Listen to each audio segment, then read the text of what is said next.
ताकत के नशे में चूर पहलगाम से वापस आ रहे थे।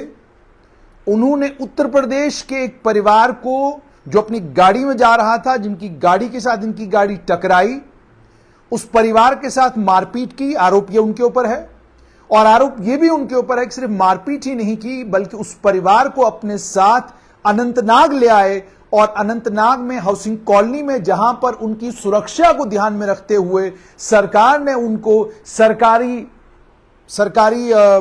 कोठी दी हुई है, सरकारी सिलसिला दिया हुआ है। अनंतनाग की हाउसिंग कॉलोनी में वो पहुंचे और हाउसिंग कॉलोनी में पहुंचकर उन्होंने उस परिवार की गाड़ी अपने पास रख ली और उसके बाद परिवार को कहा कि आप जाइए, सुबह आइएगा, उसके बाद हम आपसे बात करेंगे, उसके बाद इस मामले का निपटारा करेंगे। इतना ताकत का नशा क्या? गाड़ी टकराना कोई बड़ी बात नहीं। सारी दुनिया जानती है कि गाड़ियों का इंश्योरेंस होता है और इंश्योरेंस का साफ तौर पर यह मतलब है कि आप बाद में इंश्योरेंस क्लेम कर सकते हैं।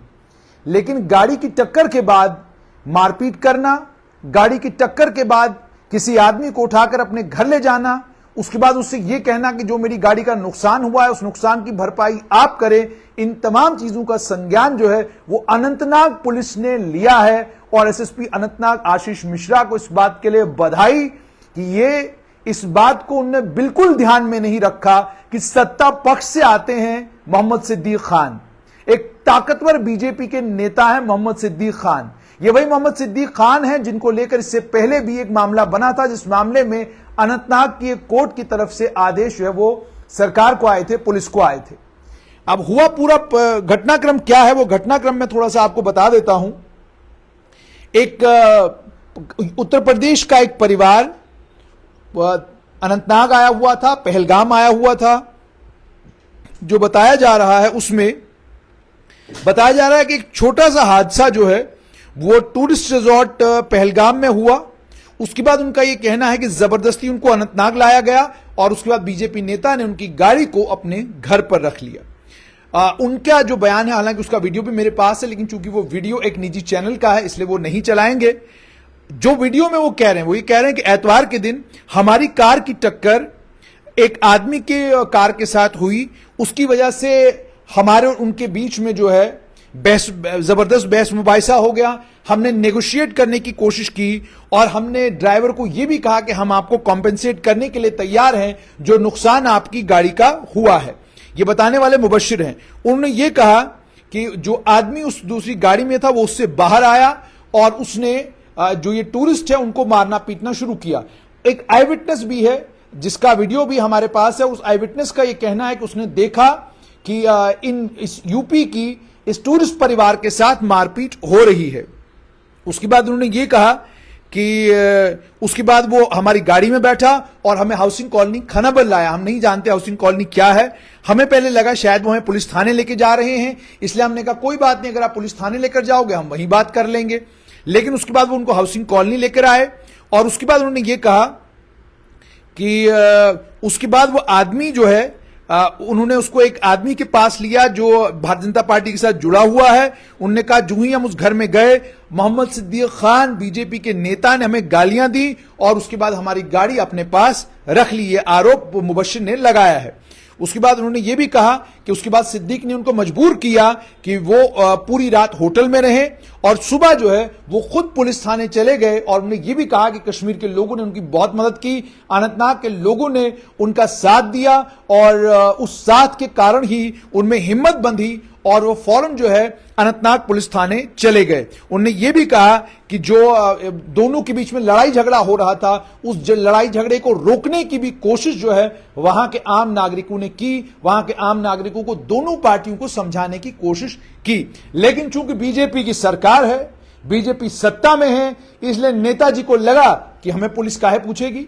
पुलिस का काम तो आजकल विपक्ष को पूछना है, पुलिस का काम तो है बाकी नेताओं को पूछना, पुलिस का काम तो है बाकी नेताओं से उनके घर खाली करवाना, पुलिस का काम तो है बाकी नेताओं से सवाल जवाब करना। उन्हें यह लगा शायद यही होगा। लेकिन एसएसपी अनंतनाग आशीष मिश्रा एक अलग तबीयत के इंसान हैं और अलग तरह के पुलिस ऑफिसर हैं। जो कुछ उनके बारे में आज तक सुना है, उनका साफ तौर पर यह मानना है कि जो कानूनी किताबों में लिखा है वो सब कुछ होकर रहेगा, जो कानून की किताब से बाहर है वो बिल्कुल नहीं होगा। और जहां मुझे लगेगा कि कहीं कोई गलती है, किसी ने कोई जुर्म किया है, किसी के खिलाफ कोई शिकायत आती है, तो उस मामले का संज्ञान भी लिया जाएगा, उस मामले में कार्रवाई भी होगी। और यही दिशा निर्देश लेफ्टिनेंट गवर्नर मनोज सिन्हा के भी नीचे तक हैं। कोई भी आदमी कितना भी ताकतवर हो, बख्शने की कोई जरूरत नहीं है। वो चाहे सत्ताधारी दल का नेता हो या वो विपक्ष का नेता हो, यदि वो कानून का उल्लंघन करता है, कानून तोड़ता है या अपनी ताकत की और अपने दबदबे की धौंस दिखाने की कोशिश करता है, तो उसके अगर उसने जुर्म किया है तो उसके खिलाफ कार्रवाई भी होनी चाहिए। उसके बाद उन्होंने ये कहा कि जब टूरिस्ट का परिवार पुलिस थाने पहुंचा, पुलिस ने फौरन इस मामले में कार्रवाई की और कार्रवाई करने के बाद इस मामले में FIR number 33/2023 police station Pahalgam में दर्ज कर ली गई है। और सिर्फ इतना ही नहीं, बल्कि बताया जा रहा है कि ये नेता, इस नेता की धर्मपत्नी और साथ में इनका बेटा, इन तीनों को पुलिस ने गिरफ्तार कर रखा है। ऐसा क्लेम अभी तक सुनने को आ रहा है। हालांकि जैसे मैंने आपको कहा, ना कोई तस्वीर है ना कोई वीडियो है जिसके जरिए इस बात की पुष्टि की जा सके कि वाकई इन्हें गिरफ्तार किया गया है। मगर चूंकि जब मैंने जो वहां पर सूत्र हमारे उनसे पूछा तो उन्होंने ये कहा कि इस मामले में जो ऊपर से आदेश आए वो सख्त आदेश यही थे कि पर्यटक जो पूरे देश भर से हम जम्मू कश्मीर में आते हैं, उन्हें किसी भी तरीके से ये महसूस नहीं होना चाहिए कि जम्मू कश्मीर में अगर वो आते हैं तो जम्मू कश्मीर में असुरक्षा का भाव उनको महसूस नहीं होना चाहिए। उन्हें महसूस होना चाहिए कि जम्मू कश्मीर सुरक्षित है और यहां पर कानून का राज है और कानून की ही यहां पर सुनी जाती है। इसी के चलते भारतीय जनता पार्टी के नेता सिद्दीक खान के खिलाफ एफआईआर नंबर 33/2023 जो है वो दर्ज की गई है।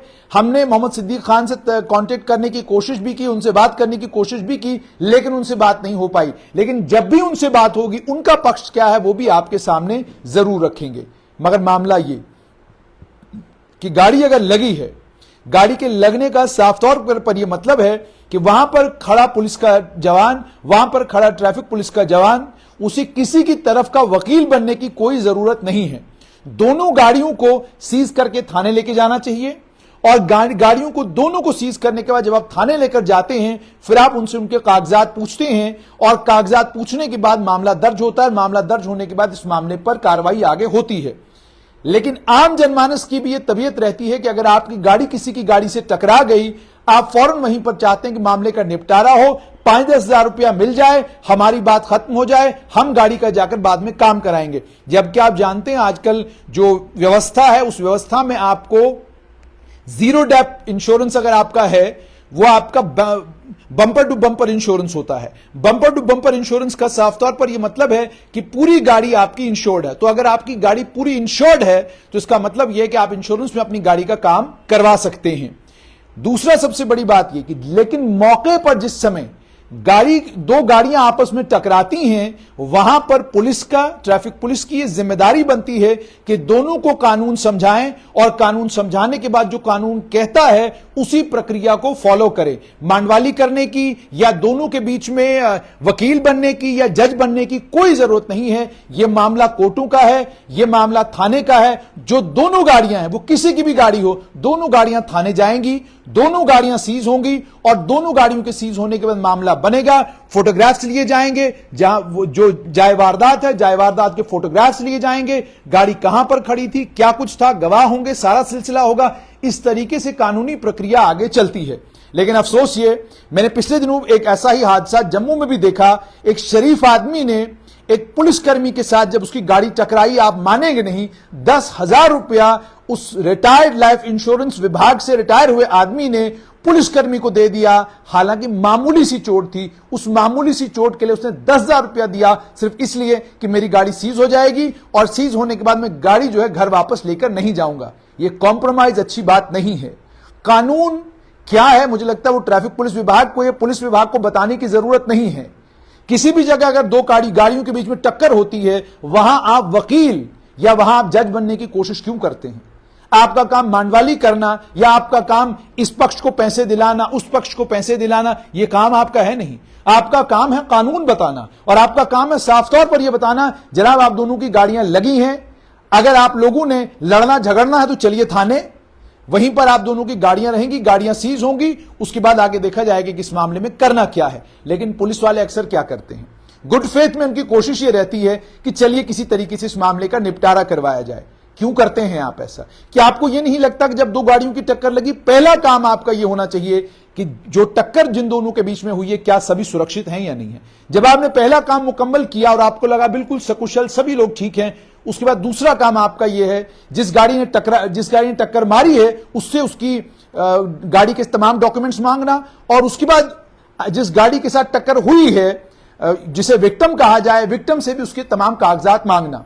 जब आप दोनों के कागजात मांगते हैं और आप देखते हैं कि दोनों का इंश्योरेंस है, दोनों की आरसी है, दोनों का लाइसेंस है, तो मामला अलग हो जाता है। लेकिन अगर आपको लगता है कि एक पार्टी के पास इंश्योरेंस नहीं, एक पार्टी के पास कागजात पूरे नहीं, तो आप जानते हैं ना आपको टक्कर के मामले में क्या क्या, किन किन सेक्शंस में आप जो है टक्कर मारने वाले को भी बुक कर सकते हैं और जिसके साथ टक्कर लगी है उसको भी आप समझा सकते हैं कि कानून क्या है। लेकिन अफसोस ये, जो बातें पुलिस विभाग के और ट्रैफिक पुलिस विभाग के आला अधिकारियों को, अपने नीचे काम करने वाले अधिकारियों को बतानी चाहिए, वो बातें मीडिया कर्मियों को बतानी पड़ती हैं। और अफसोस तब होता है जब पुलिस का एक जिम्मेदार आदमी आपको ये कहता है कि आप पत्रकार हैं, बहुत अच्छा लगा, आप सिस्टम को बदलने की बात करते हैं, लेकिन इस सिस्टम में कोई बदलाव नहीं आएगा। यहां पर वीवीआईपी रेसिज्म जैसे चल रहा है वैसे ही चलता रहेगा, लोग ऐसे ही लड़ते रहेंगे, कानून की किसी को समझ नहीं है, कानून का कोई पालन करना नहीं चाहता। ये सारी बातें आपको पुलिस वालों से सुनने को मिलती हैं। इस मामले में जहां एसएसपी अनंतनाग बधाई के पात्र हैं, जहां पर अनंतनाग का प्रशासन बधाई का पात्र है कि उन्होंने फौरन इस मामले का संज्ञान लिया, और सिर्फ संज्ञान ही नहीं लिया बल्कि एक बीजेपी नेता के खिलाफ एफआईआर भी दर्ज की है। अब देखना यह होगा कि इस एफआईआर में आगे होता क्या है।